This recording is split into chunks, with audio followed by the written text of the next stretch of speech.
Welcome to High Tales of History, a history podcast where two sisters get high and surprise each other with a story from history. I'm Laurel, the older sister. Those dulcet tones are coming at you, or Katie, the younger sister. And infinitely less serious. No, I'm definitely not sober at all. In fact, did you see me play my like a Hey, we're two stone sisters. We're Katie, we're Laurel, the older, the younger. We surprised each other with a story from history. It is season 6, episode 2, also episode 104. How are we doing, Katie? Good. Fabulous. What do you have anything that you're imbibing in, or I do today. I have a green tea latte, iced green tea latte that I made myself, which is just for my pleasure. And then I have a half of a blue raspberry, but it's spelled correctly. I feel like this is super important for me to tell you. I looked at the package physically before I put it down because I was like, she's going to ask me. I need to know what I took. And I looked at it and it said raspberry. So the correct way to spell raspberry is Razzberry. That is the correct way to spell raspberry. The lie that Webster's Dictionary wants you to believe is that raspberry is spelled Raspberry. Did I do that right? I think so. And that's incorrect. It's absolutely incorrect. I even wrote a letter to them in high school and got a lot of points on. Anytime I had to write the word raspberry out, I got marked off for it by my teachers. And I said, well, I'm running this revolution to the end. And yeah, they were like, okay, well, just so you know, I'm gonna mark you off on it every time. I said, you gotta do what you gotta do. And I like walked out of there like I was like running a revolution. I just telling you, first of all, we don't use the letter Z in our language enough. Like, why even have it if you're not gonna utilize it? So that's also bullshit. So yeah, raspberry. So short story long, blue raspberry, Laurel. What about you? Wow, I didn't realize you were that passionate about the spelling of raspberry to the point where you're like, no, it's got to be Raz as in razzmatazz. Mm-hmm. It's very 90s, when the blue raspberry flavor became the thing. You're like, you know what? No, you know what? Raspberry across the board. Absolutely. Double Z. You made a really interesting case for this, like just really interesting case for and how, raspberry, double Z and how is what that sounds like to me. Let me tell you something. I am all 12 angry men in one Katie. And here's my opening arguments. Wow. Raspberry 2Z, folks. If there's one thing I've got in spades, it's passion. You're a passionate gal. You've got a lot of high emotions about a lot of things, and that's good. We need passion in this world. Lord knows I brought a lot of that last week, or what felt like a lot. Currently in the process of finishing editing that, and I was like, oh yeah, no, I had my hand on my hip at one point when I was talking. Like, let me tell you something. Looking forward to hearing what you've got for us though today, Katie. I am matching you in passion this week. Not okay. Topic, but passion for sure. Good, excellent. Bring all of that. I've gotten myself caffeinated, probably too much, with some Cafe Caribe, which I found at the local supermarket. Mexican what is that? Supermarket. Well, it was the one coffee that didn't cost like $12 for a pound. Yeah. Yeah, fair. Everything in the store was at least $5 or $6. It didn't matter what it was. I was like, what is going on with prices at grocery stores? There's like a $9 box of regular cereal, a $13 bottle of orange juice. All the butter was at least $5 or $6, except for even like what's considered like the cheap stuff that you could only get for like a couple bucks, Mm-hmm. Like that was all like $5 or $6. So I'm highly caffeinated and I'm also just high.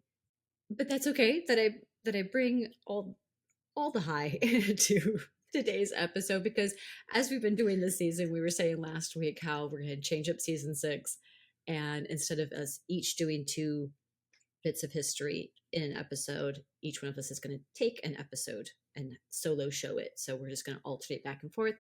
And I was up last week for episode 1 of season 6, so Katie is bringing it for number 2, which also just means that I just get sit back and just try to be as high as possible and highly entertained. So everybody, come on, let's just get all in the pillows. I like your outfit. What a great outfit. You look so good today. Yes, that old thing. And hey, you with the great new hair. Love what you did with it today. Come on in and bring your Funyuns and your Cardigan. get your cardi and fill up your cup and throw your hands up.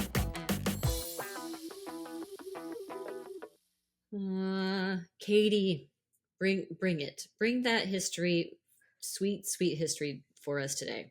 What All you right, got sit there? back and let's get to this. So last episode, Laurel got to tell us about what grinds her gears, which is a really weird segue that I picked because I was like, because there's aspects about this story that like upsets me, which you will all understand when we get into it. But like, I realized doing it, I was like, I want this to be more on a positive, uplifting note. I don't want it to be like bringing you down because there are a lot of heavy moments. So that being said, it's a story very near and dear to my heart.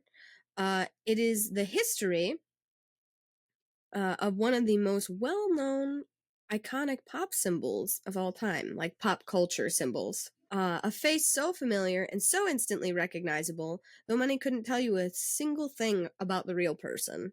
Probably not even that person's name. Okay, I'm interested. Okay. Um, oh, hold on. Let me make sure I don't get lost because I will. Um, this story, in my opinion, is important to tell because as fame and status grow, the person behind all of that kind of begins to disappear, and we lose sight of who they are or they were as a person. And especially women, who I consider pioneers, as they chart past through male dominated industries, especially back in the day. Especially in a time when everyone's actively working for that person's downfall. Not even downfall, but just not even being helpful, being deliberately unhelpful, and that person still rising above all of that. Like, they deserve to be remembered properly, specifically. Here, So, here. Yeah, yeah. I got my powdered I wig love on. this. Why did I sound like a aristocratic British old man when I said that? Here, here. That's how I've always Here, said it. Am I here. not supposed to be aristocratically British? Like, I thought that was the energy to come at that line with. Personally, in my life, this person kind of was like, it's hard to describe. It's such a weird thing because it's something I didn't really talk about because I think a lot of times I am, especially when you're young, you're not confident with who you are, and like saying certain things prompts people to ask you questions that you don't want to answer about yourself. So even from like a young age, I was always very drawn to this person. They represented a lot to me, still does, from a love of film to struggling with self-image and being constantly judged based upon your appearance alone. Something that this person struggled with, probably a little differently than I did. But there is much in her story that mirrored my life, and I always found a lot of comfort and courage in her. Yes, Laurel. I'm so I'm so curious as to who you're going to say. I had to build the tension. And I dressed for the occasion too, so hold on. As said by a filmmaker, Andrew Dominic, who made a film inspired by this person's life, she was one of the most visible women in the world, but she's completely unseen. So, are you ready? Guys, gals, and non binary pals, we are, of course, talking about Norma Jeane Baker, better known to the world as Marilyn Monroe. Not what Laurel was expecting, I'm guessing. I had the sudden flashback of you saying something about your Marilyn Monroe Spinning poster the across camera from you, around. and I was like, Yeah, because I look "This at makes her when sense." I Yes, yes, yes. record. I even dress for the occasion. There you go. There she Ta da! is. There she is. And then a lot of listeners obviously don't know this, and you do now because of last week I told you. I have a poster of her behind the computer, the camera where you all sit, and I look at her every time I record. It, you know where it came from? It came from Blockbuster. It was in their closeout sale that I was able to get it super cheap. Why does that sound like such a Blockbuster thing? I forgot they had posters. At the end, I'll bring it around and I'll put it behind us so the listener, sorry, you won't be able to see it, but I can put a picture of it on Facebook as well. Not Facebook, Instagram, all of the social media handles. I'll MySpace. send one to Laurel to put up there. Yeah. Did you just say MySpace? You get to my page and Incredible. it's like some song by, I don't know, the Did you Years or have a something like that. MySpace? I did have a MySpace. I don't think I had music up on it or anything. I Yeah. never knew you had. I never had one. Yeah, I did. I had one for a time. I don't know if I put a lot on there. Amazing. There were people that could like code and do all that. I was like, I don't know how Yeah. to do that. I was instantly a 60-year-old man about it. I was like, I don't know how to do that. I don't know how to code things. But it is like a really cool. It was like a really cool skill, I think, for my peers. Yeah. You know, like to be like, okay, like Yeah. learn how to code so you can do like your own like little mini social media webpage. Yeah. You could That's do your cool. I did background, not. your song, statuses, all that. Yeah.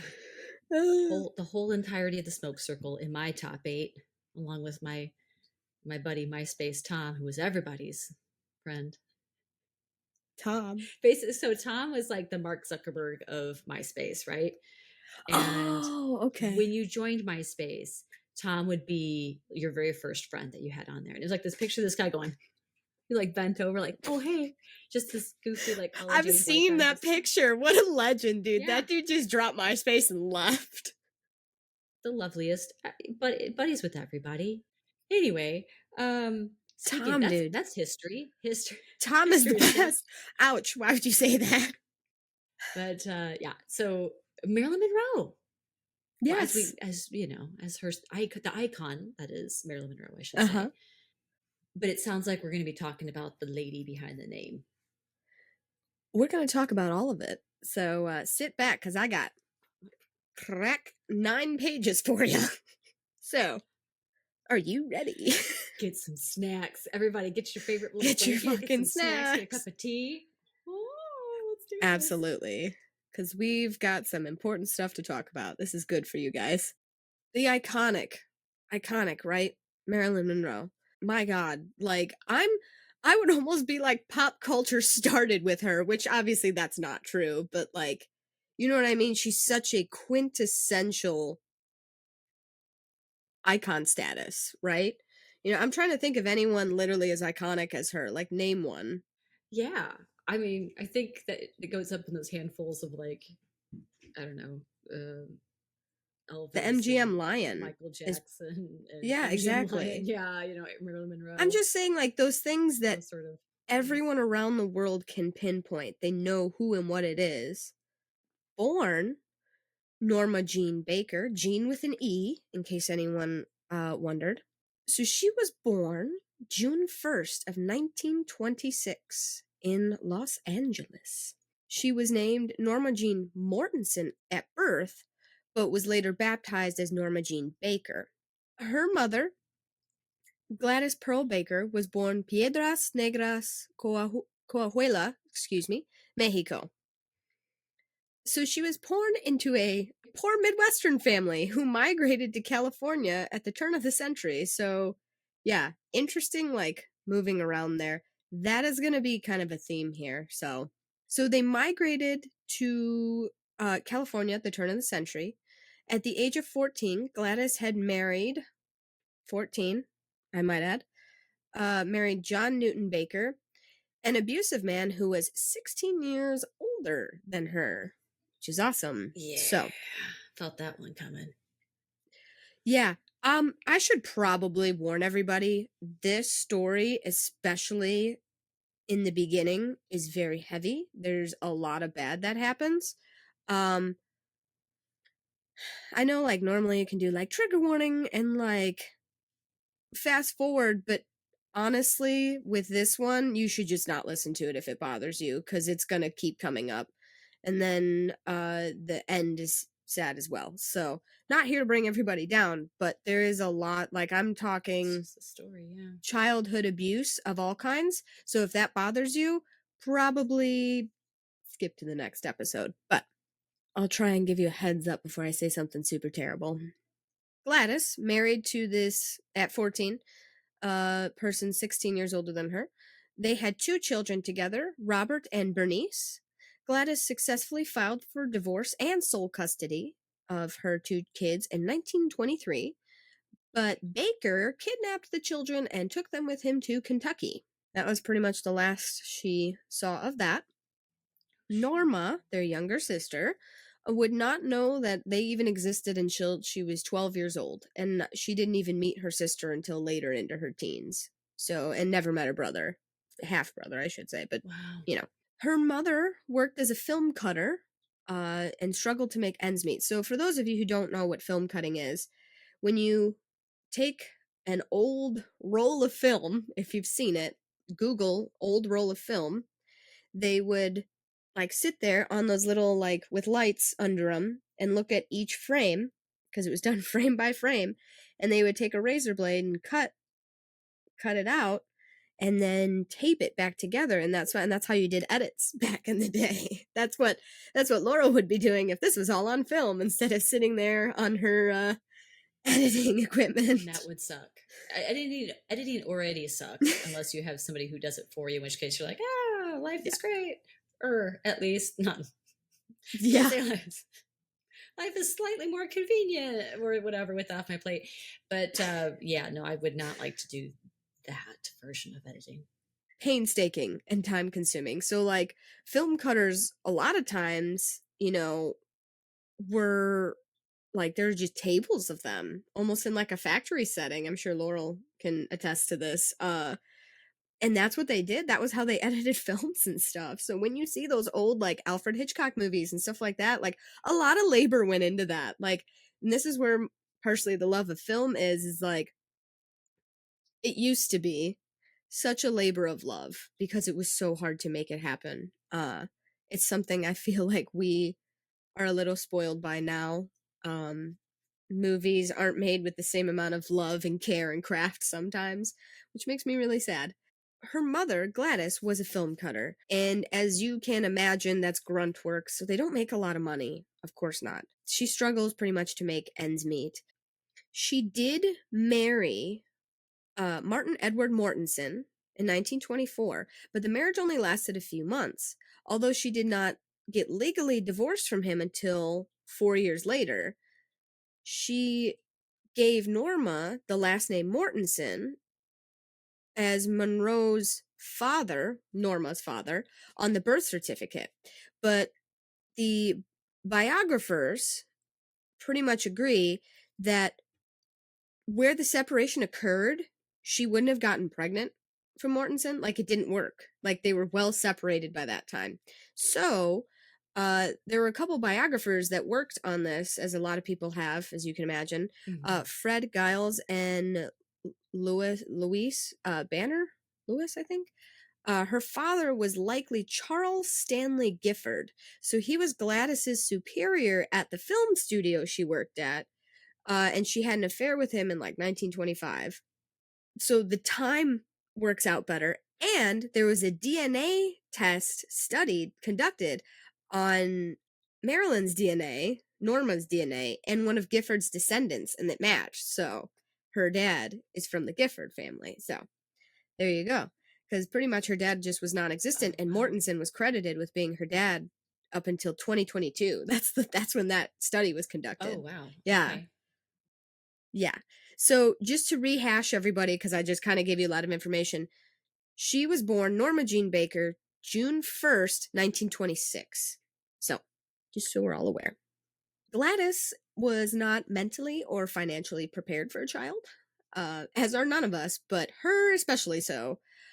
She did her best to make ends meet, and Norma's early childhood was happy, for the most part, the early childhood. And then her mom had to place her with a foster family while she would work during the week because there was work in the city, right? So she would travel into the city to work and she would spend weekends with her. And honestly, At a certain point, she even got like a small loan for a house, like in Hollywood, like a little house, teeny tiny probably. And they shared it with actors George and Maud Atkinson and their daughter Nellie. So they had lodgers, as they were called in the day. Unfortunately, everything is going to head downhill, probably on fire. So this is your warning, everybody. It's gonna get really, really sad, and there's gonna be child abuse talked about. Unfortunately, at this point, Gladys suffers a mental breakdown and was diagnosed with paranoid schizophrenia. She was committed to the Metropolitan State Hospital and was rarely in contact with her daughter after that, and Norma became a ward of the state. For the next 16 months, Norma continued to live with the Atkinsons, and warning everybody, this is where it gets bad, may have been sexually abused during this time. It's most likely because she exhibits all the symptoms of a child that uh, suffers that type of abuse. So she was always shy to begin with, but she develops a stutter and she gets super withdrawn. In the summer of 1935, she briefly stays with Grace and her husband, Irwin, or Doc Goddard, Goddard, Goddard, and two other families. The Goddards actually were there when her mom was in and out of hospitals before she became a ward of the state, so it wasn't her first time with that family. They were paid $25 weekly by Monroe's mother to house her, raise her, feed her, and stuff. The couple were deeply religious and they followed very fundamentalist doctrines. And among other prohibited activities, she was not allowed to see movies. So movies were kind of and I think Laurel can attest to this, like when they first came out, actually not everybody was into them. Like it wasn't a normal thing like it is today. Everybody turns on the TV or puts on a movie. Like it was considered kind of more a thing of like sin in some respects, wasn't it? So I grew up in a church in early years. Yeah. That was like that, where they, yeah, going to a movie theater were was like something frowned upon. Yeah. Because it's like a luxury. Something like that. I don't know. Probably the level of sin that you could be exposed to in a movie theater too. I'm not sure. I don't know what the Right. idea is. I'm sure somebody could explain it. But yeah. I mean, probably all of it, Mhm. you know. But that's how this family was that Yeah. she was growing up with, you know. At a certain point, Doc's job is transferred all the way to the East Coast, and they can't bring her with, obviously. And I think because she's a ward of the state, she cannot leave the state as well. So it was a legal issue as well Okay. as a monetary one for them. Here's a little excerpt before she left the Goddard's house, where she was talking about in her autobiography that was started and never finished. You could buy a sack full of old bread for 25 cents, Monroe recalled. Aunt Grace and I would stand in line for hours. When I looked up at her, she would grin at me and say, "Don't worry, Norma Jeane. You're going to be a beautiful girl when you grow up." So I just thought there's a lot of excerpts in here that I could get from what little sources we have from them, so I included as many as possible. Sure. So it sounded like these people were good to her. They just had to move away and she had to stay. It's like this was an okay situation. As far as I can gather, the Goddards were good to her. Okay. And she didn't complain about weird stuff happening there. Okay. Poor thing. Okay. So, it's just so I can keep tally of who's okay and who's on the shit list, basically. Goddards. yes. Probably Yeah. okay. Okay. The Goddards are not on there, at least by her own admission. She did not say that anything ever happened with them. And at this point, she's free to say whatever she wants. So I will take the Goddards off the shit list. They're just on the like heavy religion list. Okay. All right.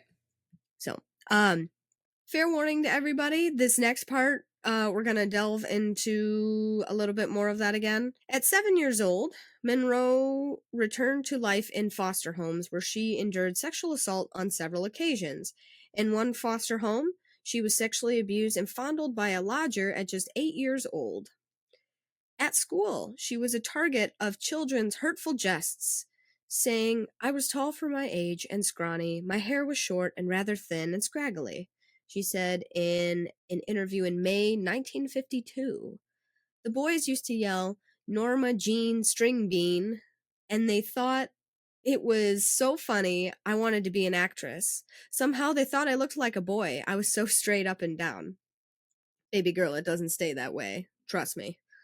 Life turns out very differently for you. Last super bad thing I'm going to say, and then we're moving on. She later said that she had unfortunately been raped when she was 11 years old, and she dropped out of high school by the age of 15.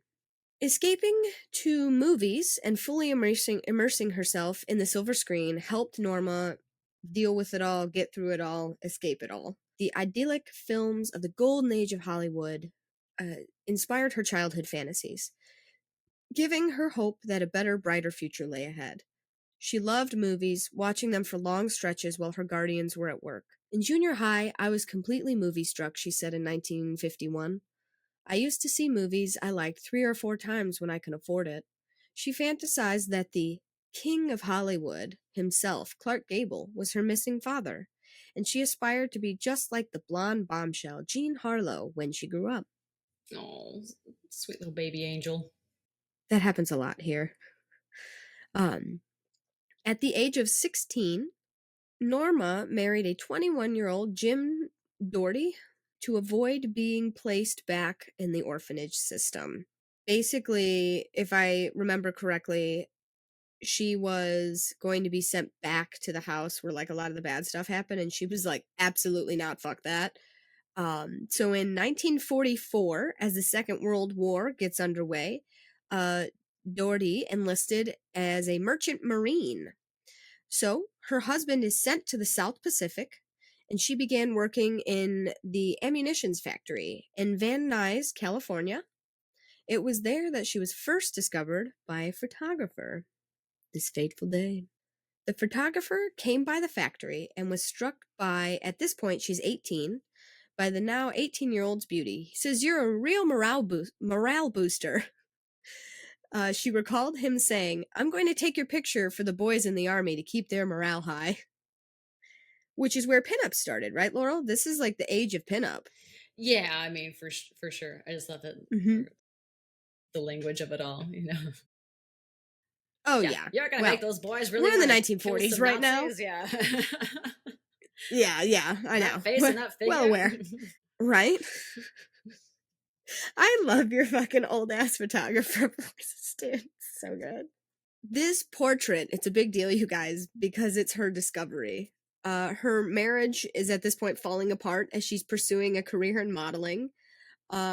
Because there was money there. She was making more money modeling than she was in the ammunitions factory. No surprises there. And she, quite frankly, was determined to make something out of herself. So defying her deployed husband at the time and his disapproving mother, she moved out on her own, signed a contract with the Blue Book Model Agency in August of 1945. The agency deemed her figure more suitable for pinup than high fashion, right? So I think it's probably almost iconic, like how she looked, you know? And like anytime I find myself hating my body, I have to go back and look there, and I'm like, everyone thought she was hot as hell, and she was. And you know what, damn it, so am I. So she was bustier, right? She had a bust. She wasn't tall and thin. I feel that. She had hips and she had a little bit of like that tummy, and that was like she was almost famous for that, but it was like a thing that everyone was like, "Oh, you know, Marilyn, like, oh my gosh, like she's so beautiful." She is.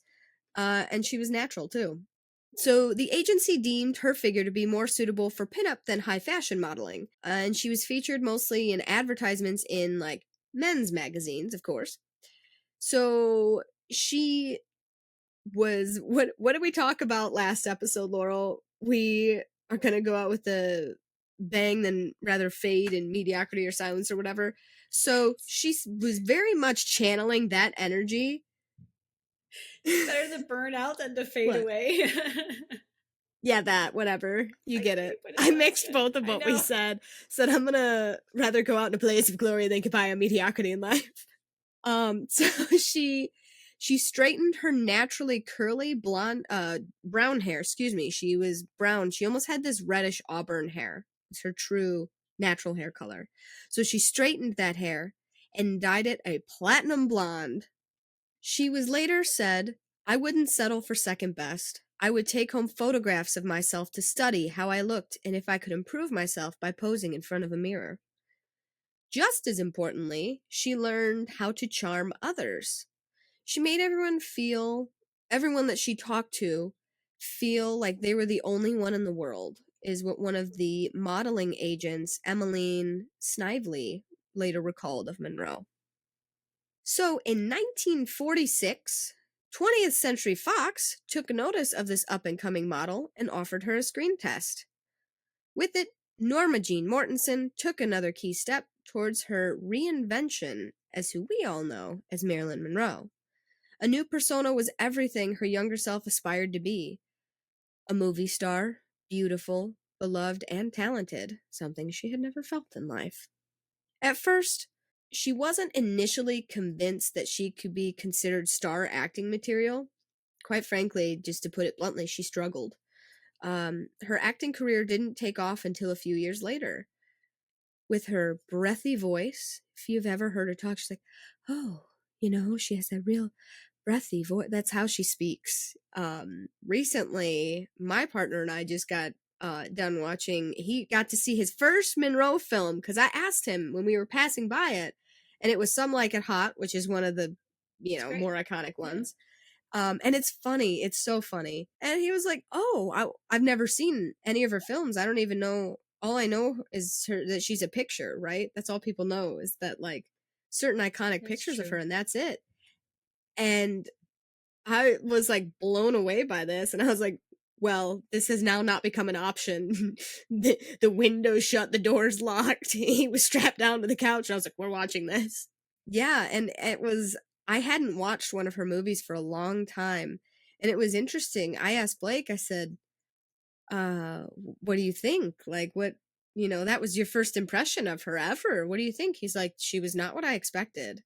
I was like, "Oh, interesting. Okay." So, yeah, just really, it's fun to watch people experience that for the first time because we're in the 40s right now. So this is, most of these movie stars, they're not alive anymore. So this is like true, like iconic Hollywood history. So, anywho, with her breathy voice and her famous hourglass figure, she became one of Hollywood's most favorite actresses. She, skyrocketed to the top, but it wasn't easy. So, here I have an excerpt that she wrote in one of her memoirs. "I knew how third rate I was. I could actually feel my lack of talent, as if it were cheap clothes I was wearing on the inside. But my God, how I wanted to learn, to change, and to improve."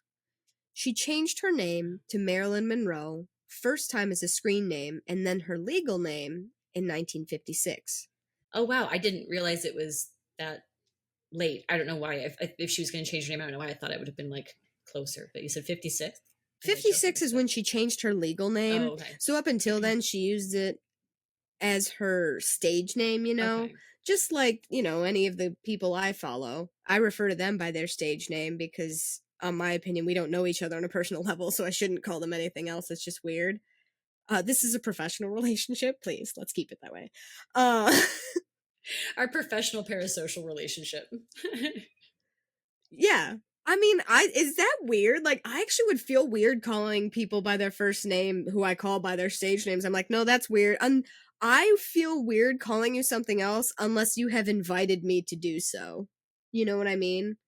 Anywho, so yeah, so she used it as her stage name as soon as she got into movies, Laurel, to answer your question. So those first movies, she was using it then. She was known as that. But legally, in 56, when her career was like honestly at its all-time high, she changed her name to that as well. So she left, that was gone.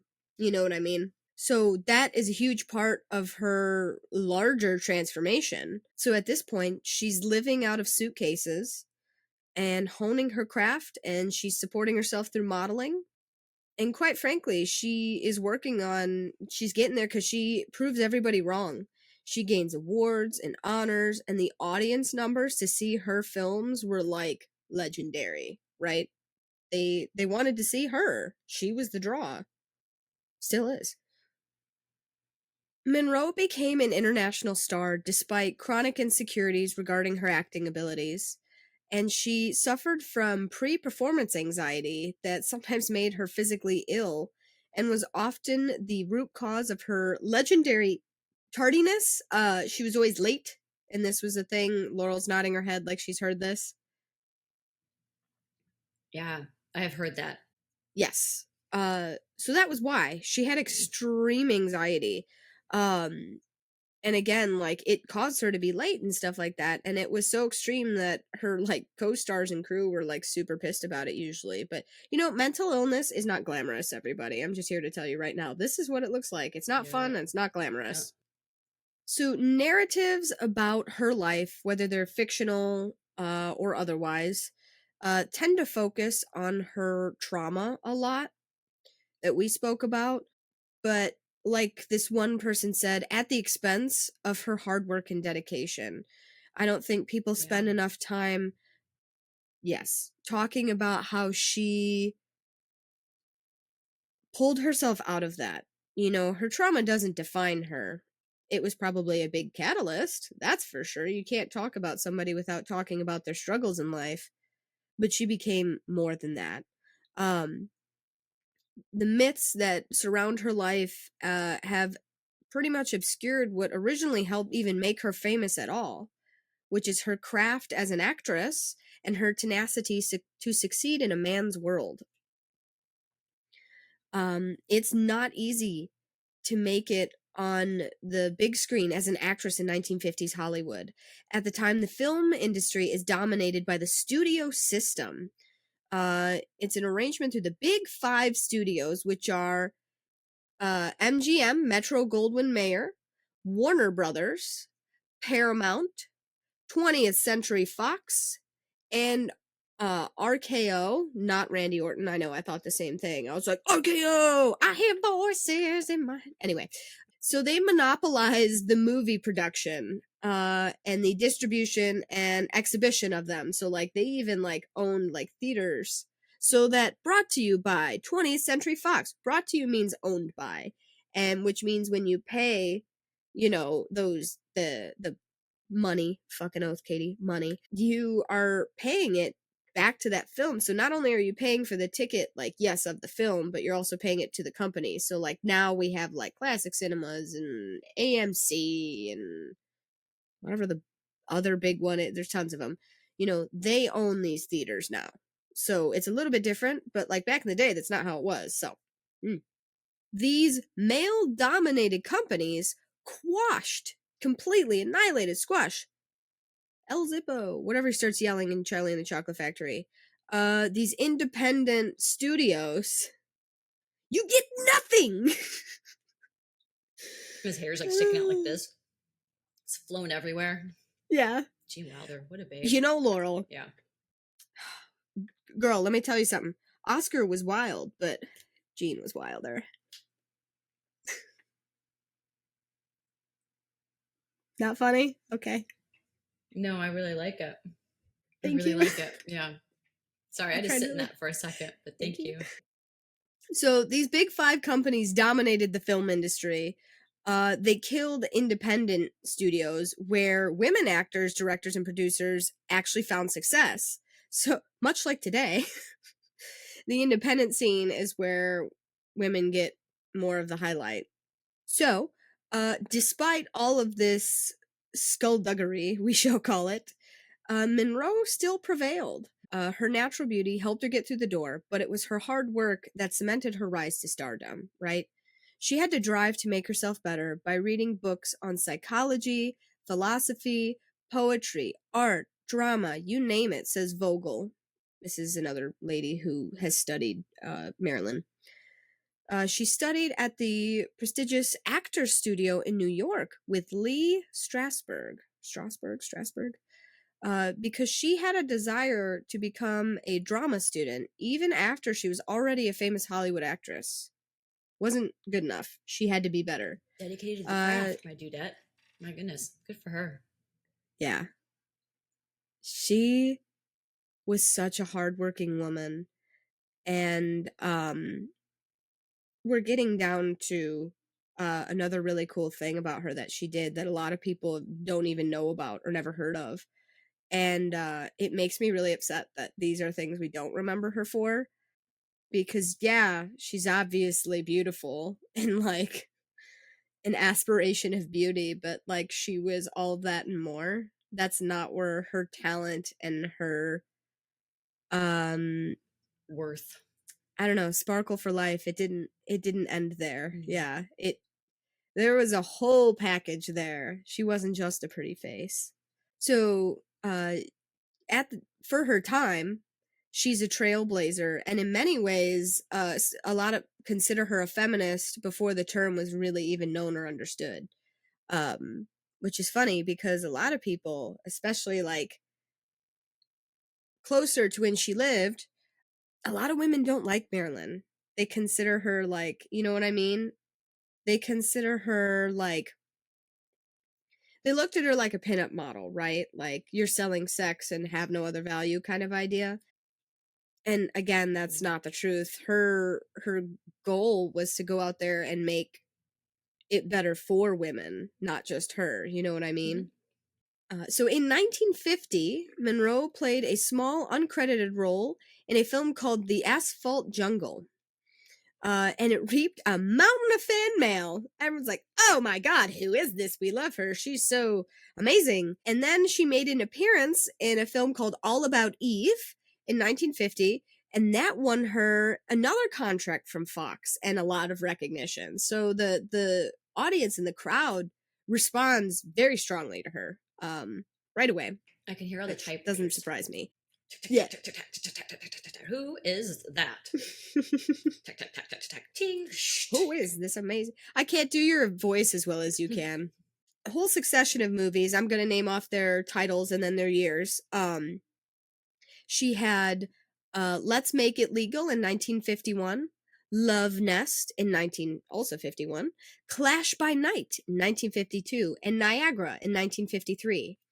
She she's on the star billing now. So when you see actors and actresses names listed, they're listed in highest paid order, right? Highest to lowest is what I seem to remember. Billing order is what they call that, Okay, but yeah. that's what that fucking means. Okay.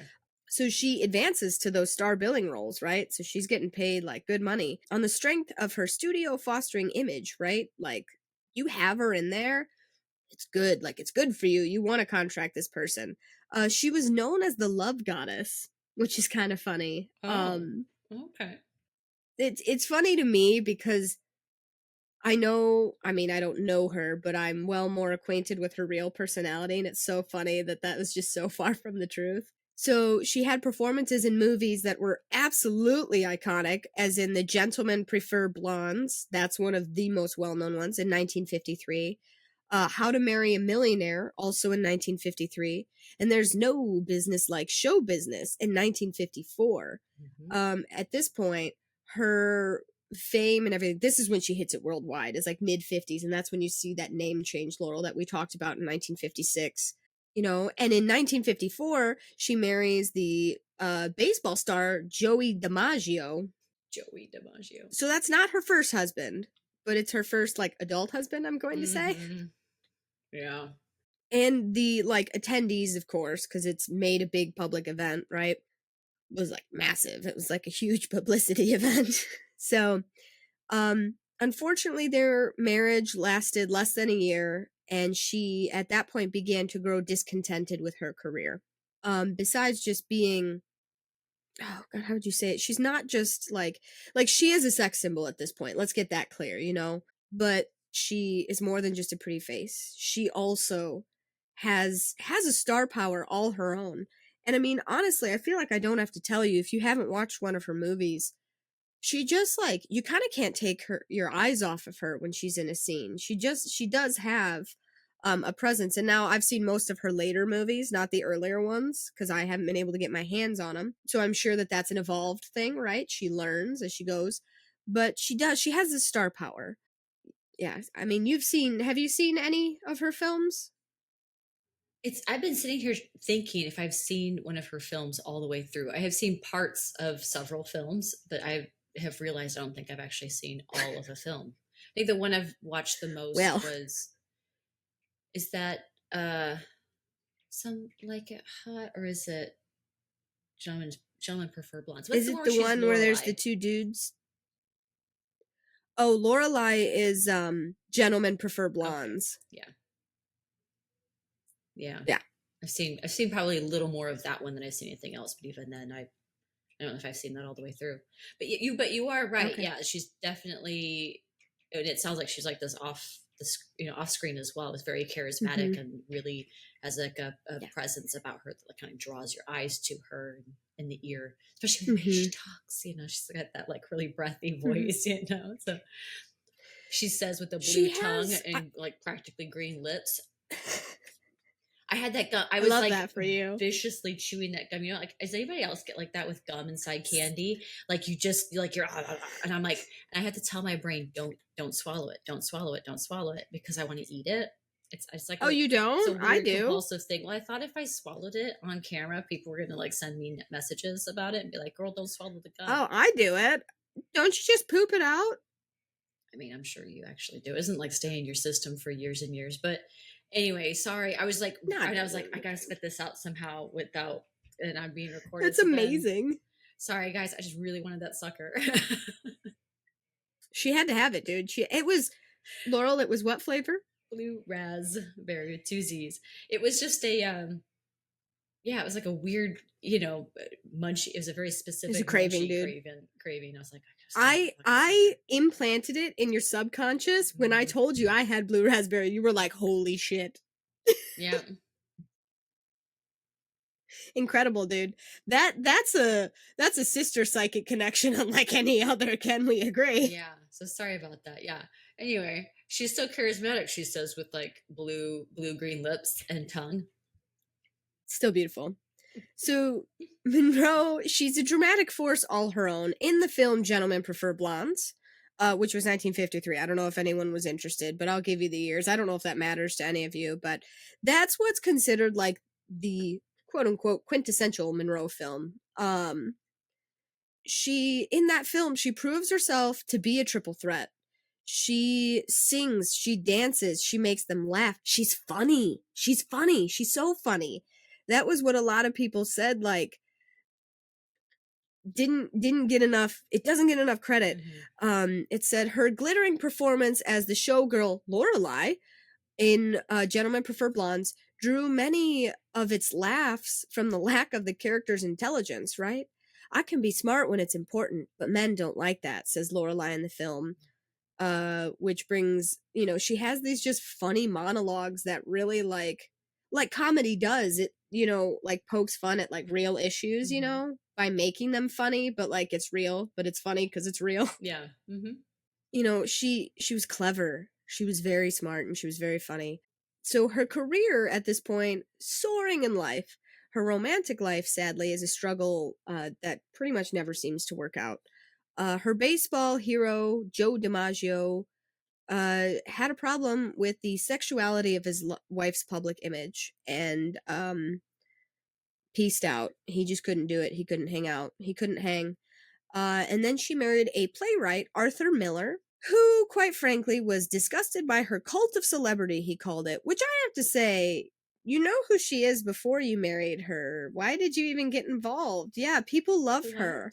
What? Why are men so threatened by having a woman like that wonderful? Listen, Yeah. It's I'm not saying, I'm just saying, if my wife was Rhea Ripley, I would be nothing but proud. Nothing but proud. So, those are my thighs. I just want to like choking me out on my face. Um, sorry. That was sorry. You I you love had you. it one way, and I sexually harassed, and I deeply apologize for that. That was beneath Listen, me. she's beautiful. That's And I'd beneath be lying me if I and said I never my, had that thought. yeah. But she is also like, yes, she's a beautiful woman, but she also like there's another hardworking woman who got told that she couldn't do it her whole life, and now look at her. So it's Hmm. like, Yeah. mm-hmm. Get it. I just think it's kind of funny how like all these people, like she's already Marilyn Monroe, like literally, but also like Uh-huh. the icon that is Marilyn Oh Monroe, yeah. right? She's also changed her name, but Yep. and like how did they Mm-hmm. how did you meet her to begin with? Probably at like a party because of the social circles that, you know Right. what I mean? Like she's Hello. already Oh, Marilyn Monroe. yeah. You know who she is. Don't act Yeah. surprised. What, you'd think you were gonna domesticate her? No, she's a feral housewife, damn it.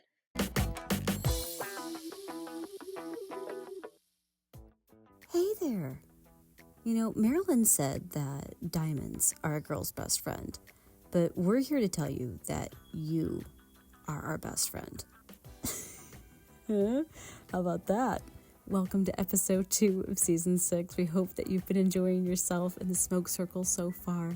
If you have been, please make sure that you follow and subscribe to this show so you don't miss any future episodes. We'd love to have you back. And if you really like what we're doing, consider leaving a rating and reviewing the show. Those are things that can help our little show get seen and heard by more history lovers like yourself and help the show grow.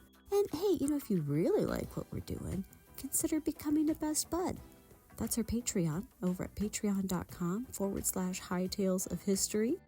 Over there we have bonus episodes, movie nights where we're watching a historical movie together, some historical cooking videos, bonus episodes.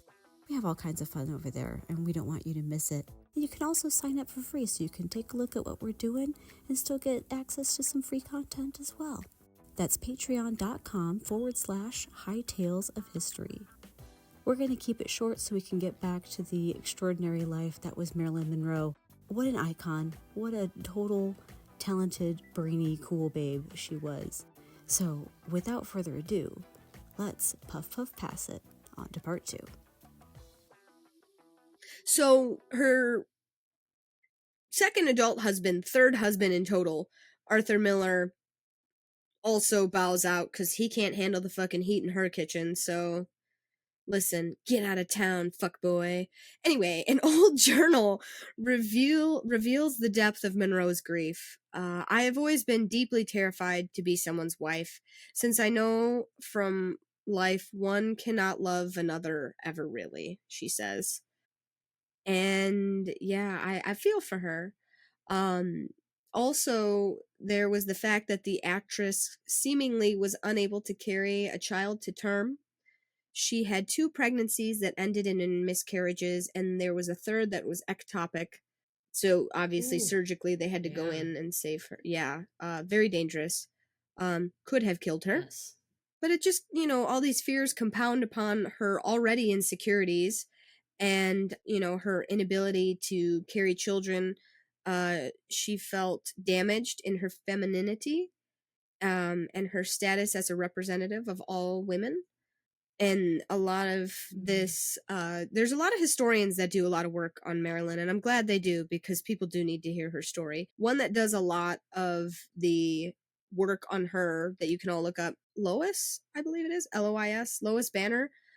She did a book, Marilyn, the Passion and the Paradox. So if anyone's interested to like really get into it, I would check her stuff out. I used a lot of her stuff for my sourcing. That's why I said it's like not the most uplifting story in the world. There's a lot of sadness in Marilyn's life. And it sucks because every time I read, I mean, I'm not even gonna lie to you, when I wrote this story, I cried. So I'm gonna try to keep it together telling you all this story because I'm a giant Sally Pants with a lot of feelings and I don't have my cat to hug. So, in public, Marilyn was this savvy political operator that she can turn any scandal into her success and free publicity, basically.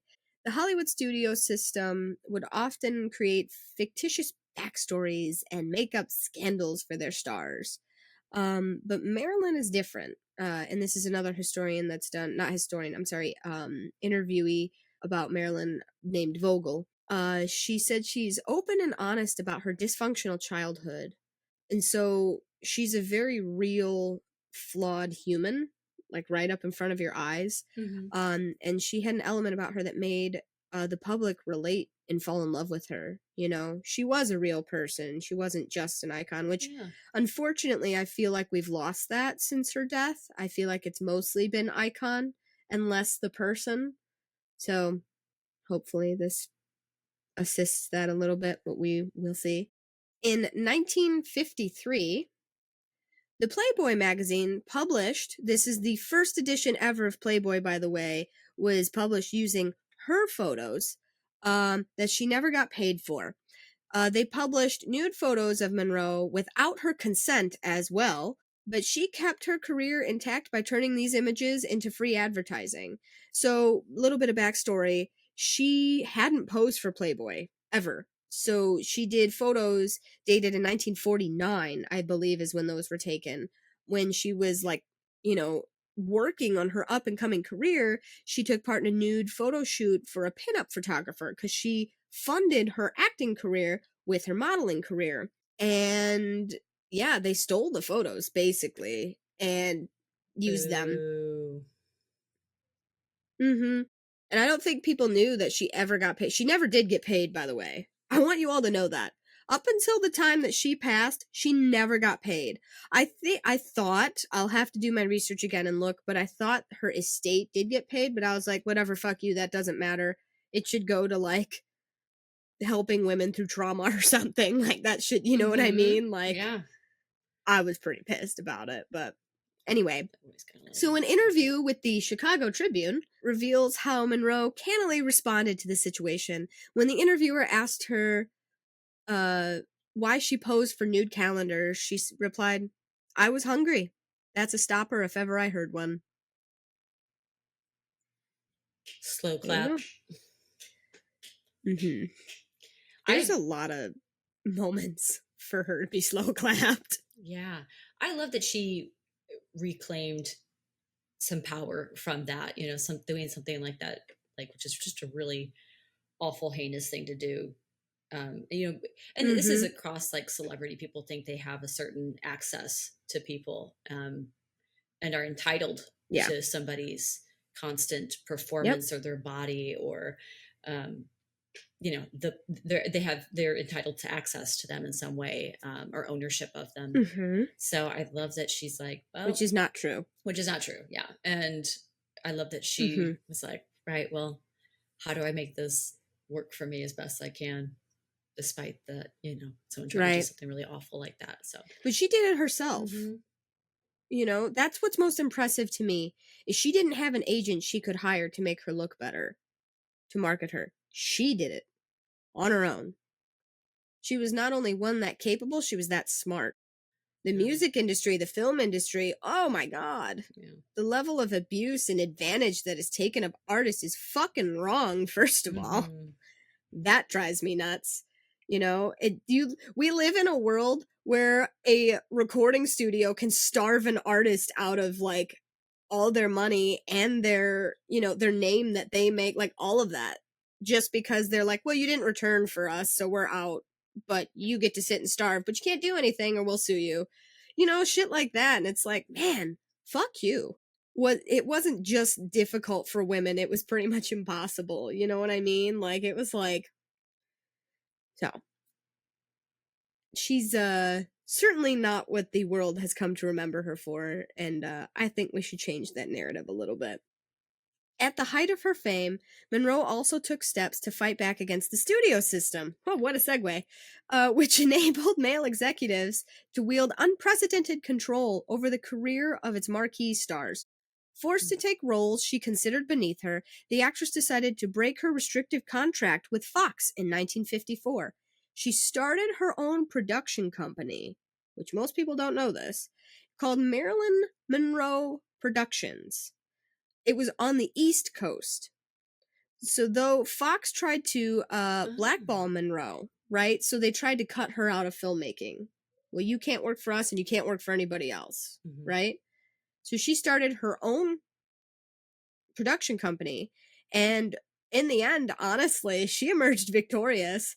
And then the studio finally goes, you know what? We'll talk. We'll do it your way. She renegotiated the studio contract that afforded her both a higher salary and creative control over her future roles. Yes. She strove for equality and change to the Hollywood system, and she got it, says Vogel. That was one of the few things I didn't know about her growing up until I was older, like older teenager, maybe even young adult. The amount of sheer respect for her, telling you. Yeah. She is just, yeah, she's amazing. Her success is even more impressive in light of all those personal struggles we were talking about. She's notoriously difficult to work with, as we spoke with, because she's constantly late to shoots, and she flubs lines. I don't know if anyone knew that. She was not good with her lines, but it's important to say, and like what a lot of people said about her, she's not a diva. In reality, she had severe stage fright, says Vogel. She was a nervous wreck filming scenes, often breaking out into a rash or being physically ill at the thought of performing. So interesting. Poor thing. She at yeah, right? It's at this point that she does unfortunately begin abusing barbiturates and amphetamines because the doctors callously prescribed them to her as a means to cope with her trauma and anxiety. So, take a pill, you'll feel better.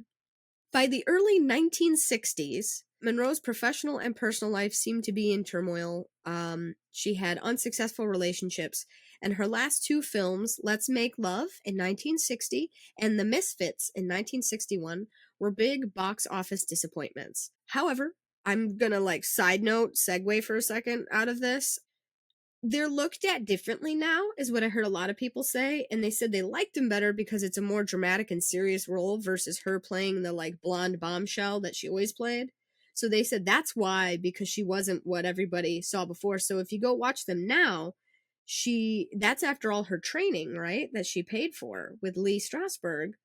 So she's a much more serious actress, and her characters are much more serious. It's not comedy, it's not fun, it's not sex.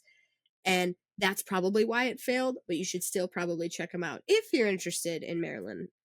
Again, she's famous because she's talented, not because of how she looks. Yes, how she looks, but there's more to it than that. In May of 1962, she traveled to New York City to attend a gala where she famously sang Happy Birthday to President John F. Kennedy, with whom she was allegedly having an affair. I didn't do a whole lot of talking about that. I didn't know what to say about it. Yeah, I mean, it's all speculation at a certain point, I think, really. I mean, it is, well, really. it completely is. In my opinion, this is just my opinion. Again, I've never met this woman. I would be surprised. She had, if you haven't been listening to me, she had a lot of morals, I feel like. Marriage was important to her in that, she didn't just want to, bounce around, you know what I mean? She wanted love in a relationship and, you know what I mean? And I'm gonna be honest, I know a lot of people talk about, how scandalous that performance was and all that, and I'm like, well, she was paid to do a job and she did it, which is what she'd been doing for the last, 12 years of her life, so make of that what you will. Anyway, Fox fired Monroe while she was on sick leave during the 1962 filming of Something's Got to Give.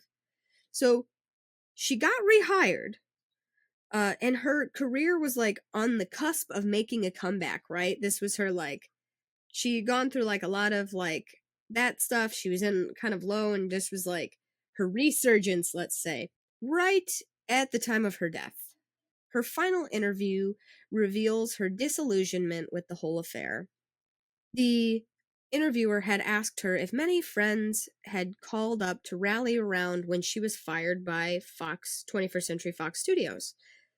This was written by the Life magazine editor, Richard Merriman. There was silence, sitting very straight, eyes wide and hurt. She answered with a tiny no.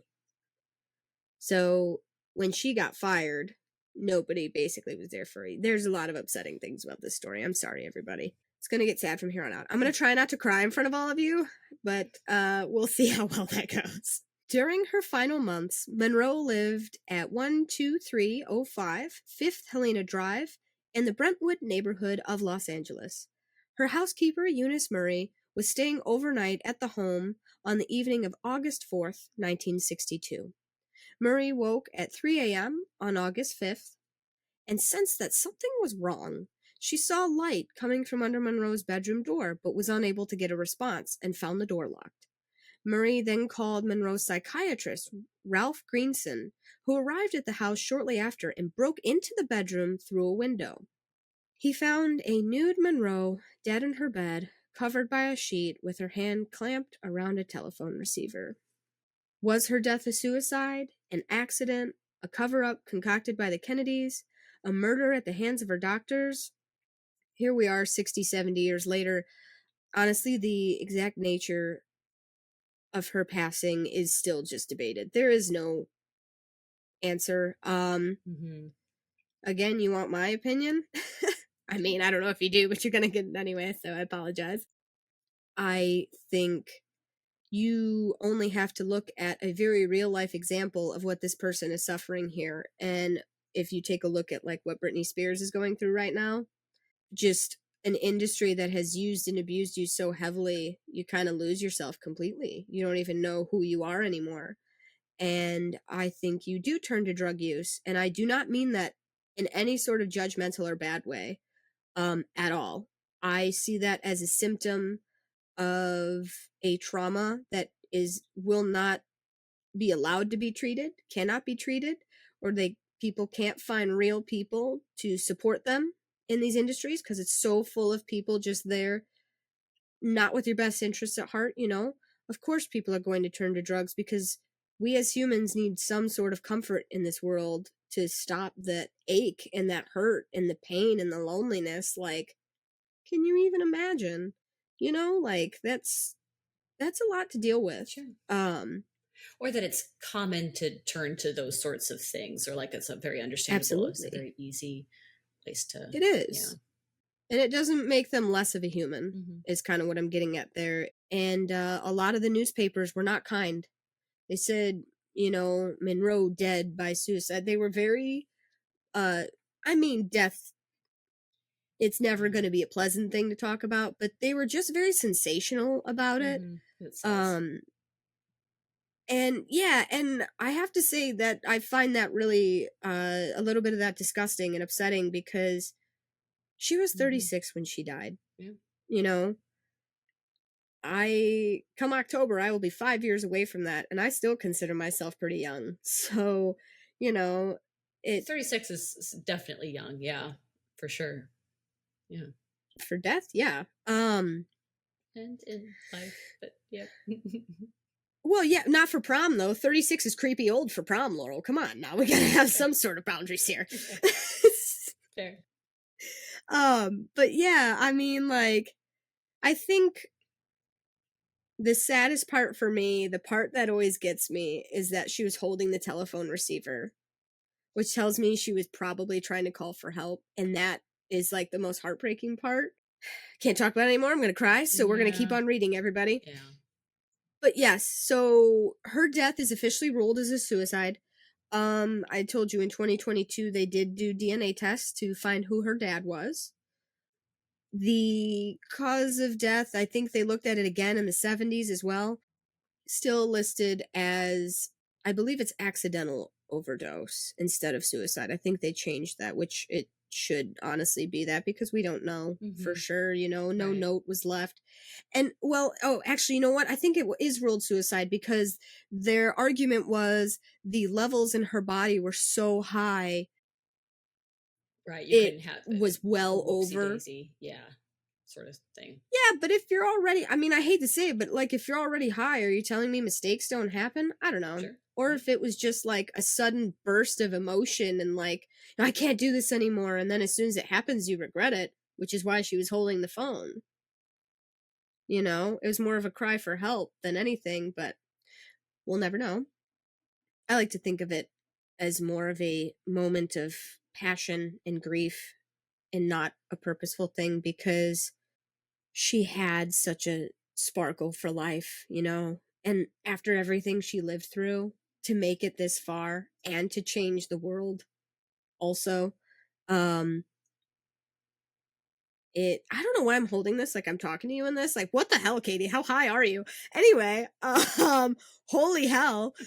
But yeah, she had such a zest for life. And like I said, just she was one of those people that had the presence in the room that you couldn't look away from her and people felt special when they talked to her and all that, you know. I feel like I'd be surprised if that was really the end goal, but we'll never know. It is, I believe, officially ruled suicide. Okay. I didn't talk about it too much. If you want to know, look it up. I'm talking about her life here, not the manner of her death. So, well, yes, we go over it, but I don't want to focus on that. Monroe was buried in her favorite Emilio Pucci dress, which was known as a Cadillac casket. So it was the most high-end casket available. It's heavy bronze, blah blah blah, champagne covered. Have you seen her dress? Have you seen that dress? I've not, but I'm gonna go look it up right now. Okay. Yeah, I saw it. It's really beautiful. I love that dress. Okay.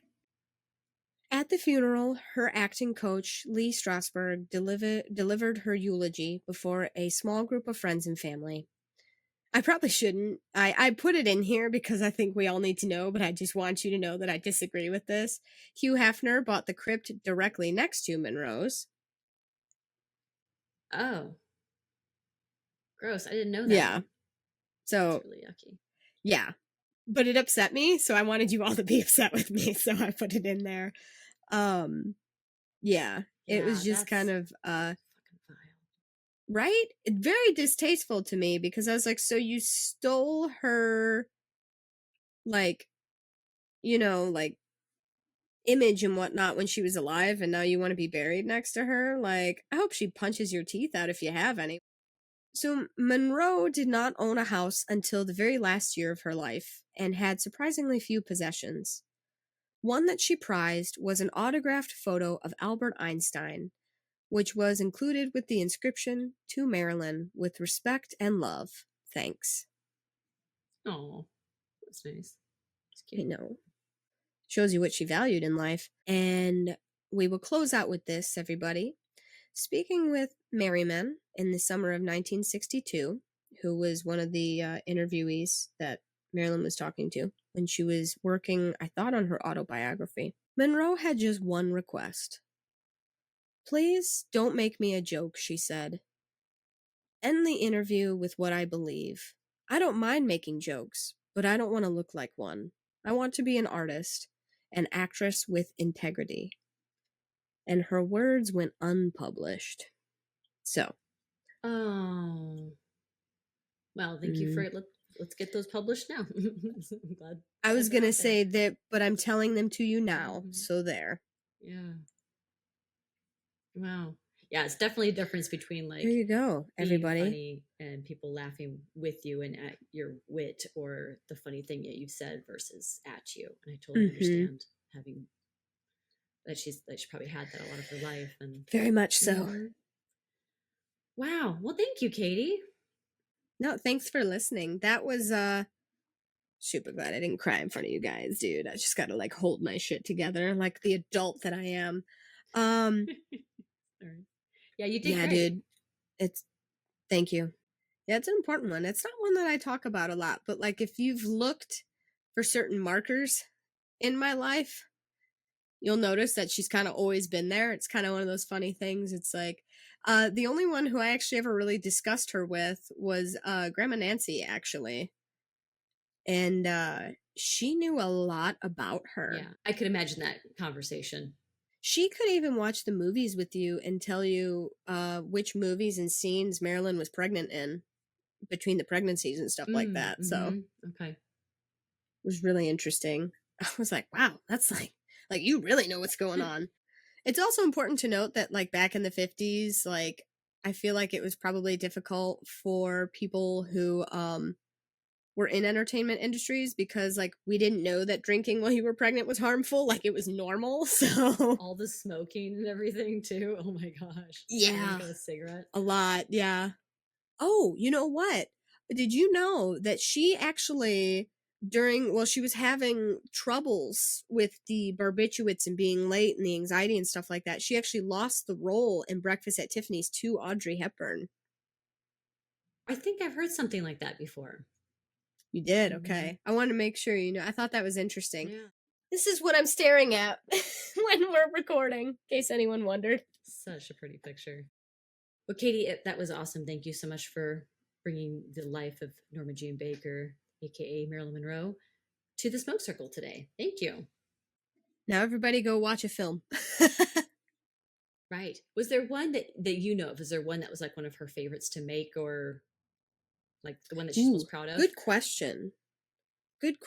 I don't know that she never talked about it, at least that I ever saw. I just know I personally, I really like the funny ones because I like comedy, and I think it actually highlights her as more than just a sex symbol, which is, I mean, obviously what she was sold for. I love Some Like It Hot is honestly one of my favorites because I watched that movie really young and had no idea who she was. And just from that, it was one of my favorite movies. So I've always loved drag comedy. Birdcage, uh, uh, Some Like It Hot. What was the other one? There's a big one, Laura. Oh, Mrs. Doubtfire. Yeah, do you like To Um, Wong Fu? Thanks for everything. Love Julie Newmar. I haven't seen it. Now I'm gonna have to go watch it. Oh, I'm gonna definitely add that to my list. Um, but I've always loved drag comedy, and in Some Like It Hot, there is drag comedy in it, as you know. Um, and that just always struck me as funny, you know. But she is her typical the bombshell in that one with the whole breathy voice and stuff like that. You get to hear her sing. She does a little bit of dancing. She does ukulele playing, stuff like that. It's a fun one. It's fun. As far as ones that she was most proud of, I think probably the ones that didn't get good reviews were probably pretty special to her in that she came in as a famous actress to become a better actress, and at that point went to school in the 50s at the height of her career to become better. So I think those ones that like bombed, quote unquote, probably meant something to her because she also negotiated, and that's around the same time because it was in 54 when she started the Marilyn Monroe productions mm-hmm.